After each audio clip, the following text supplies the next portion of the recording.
एक शब्द है जो हमें कभी कभी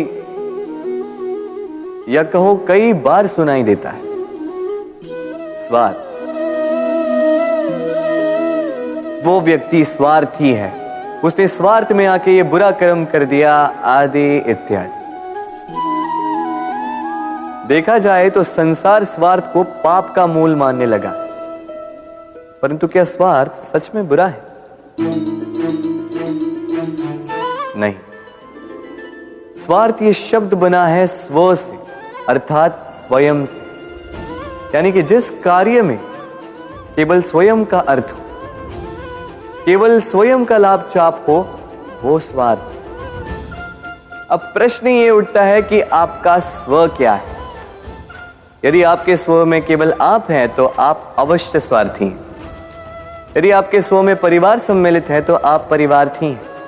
यदि आपके स्व में अन्य लोग सम्मिलित हैं तो आप परोपकारती हैं। और यदि आपके स्व में ये संसार सम्मिलित है तो आप परमार्थी हैं। तो अपने स्वार्थ से दूर ना जाएं, उसका विस्तार करें।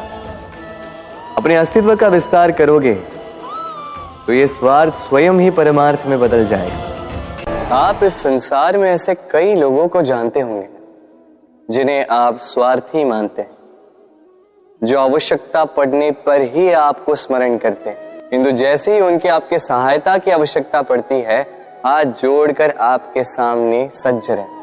बड़ा क्रोध आता है ना इन पर, मन खिन्न हो जाता, मन से ये स्वर निकलता है कि इस व्यक्ति की सहायता ना करें। ऐसा कभी मत कीजिए। आप सोचेंगे क्यों कह रहा हूं मैं ऐसा? स्मरण रखिएगा, दीपक का स्मरण व्यक्ति केवल तभी करता है जब अंधकार गहरा हो जाता है। उसे स्वार्थी मानकर स्वयं व्याकुल ना हो, स्वयं को दीपक मानकर आनंदित होइए। भाग्यवान समझिए खुद को कि आप इस संसार में किसी की सहायता करने योग्य हैं। किसी के स्वार्थी होने से स्वयं का दृष्टिकोण न बदले। बस ये दृष्टि रखिए स्वयं के परमार्थ पर। मन प्रसन्न होकर बोले, राधे राधे। मनुष्य की एक विशेष प्रवृत्ति होती है, वो कभी स्वयं से संतुष्ट नहीं रहता, कभी स्वयं से प्रसन्न नहीं रहता। जो है उससे अधिक पाना चाहता, जो पा लिया उससे आगे बढ़ना चाहता, अपने जीवन में बदलाव, परिवर्तन लाना चाहता। और ये प्रवृत्ति संसार में सबसे महान है, क्योंकि इसी प्रवृत्ति के चलते संसार में विकास होता है। किंतु इस बदलाव के लिए मनुष्य उसकी खोज में रहता है जो उसके जीवन में बदलाव ला सके, उसे मार्ग दिखा सके, उसके जीवन में परिवर्तन ला सके। और इसके लिए मनुष्य संसार भर में उसे खोजता है जो उसके पास है।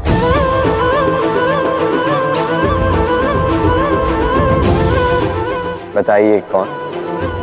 यदि कोई आपका जीवन बदल सकता है तो दर्पण देखिए।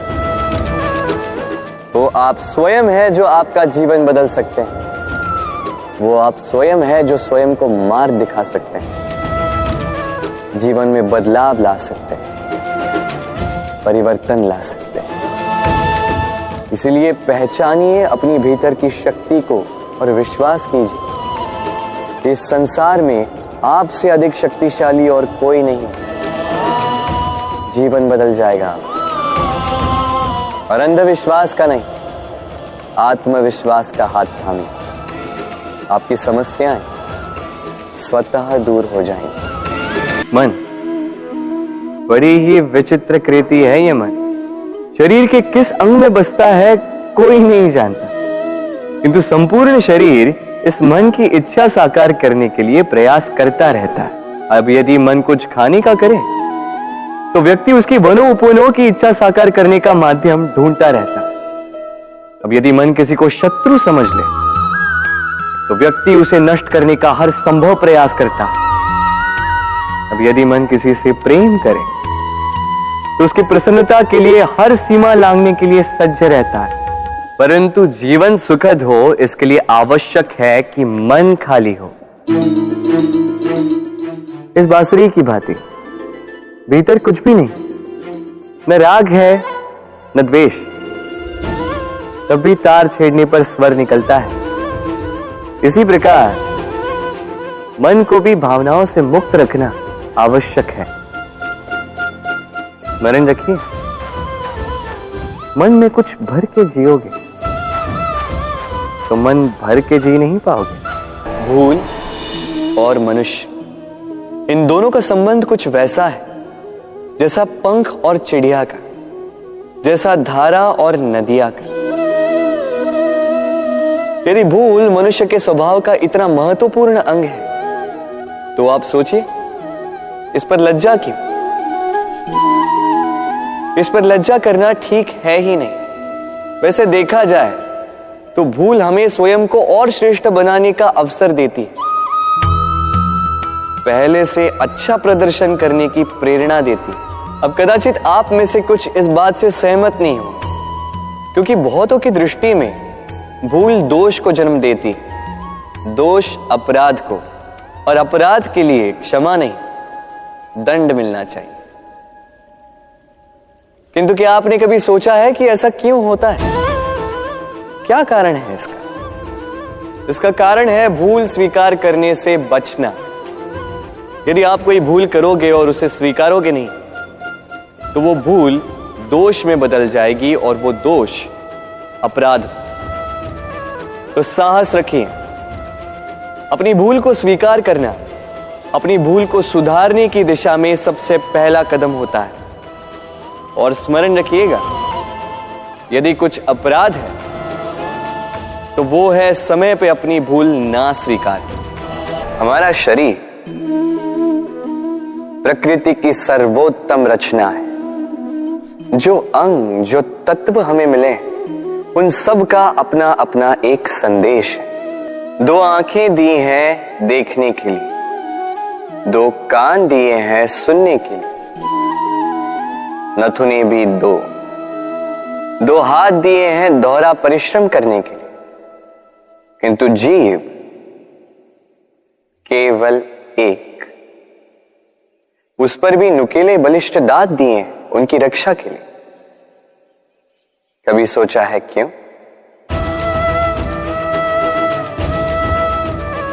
क्योंकि शब्द और शब्दों का उपयोग मनुष्य का सबसे बड़ा शस्त्र है, जिसका उपयोग जितना सोच समझ कर किया जाए मनुष्य जीवन में उतना ही ऊपर उठता है।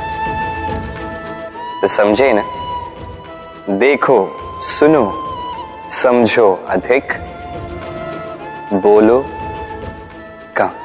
मनुष्य का स्वभाव है कमाना, संग्रह करना, फिर चाहे वो धन हो, नाते हो, संबंध हो या हो प्रसन्नता।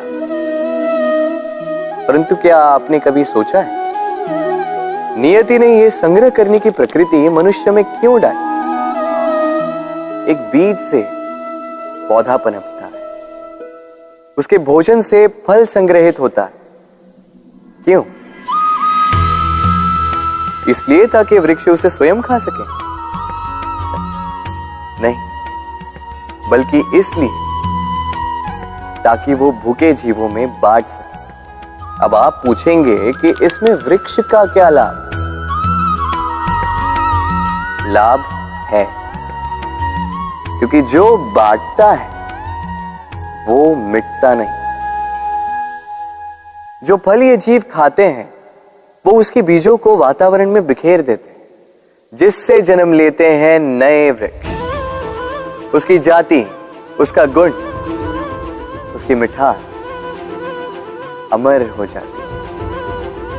इसलिए स्मरण रखिएगा, अमीर होने के लिए एक एक क्षण संग्रह करना पड़ता है, किंतु अमर बनने के लिए एक एक कण बांटना पड़ता है। कभी बरगद के वृक्ष को देखा है? कितना विशाल होता है। कभी कभी भय लगता है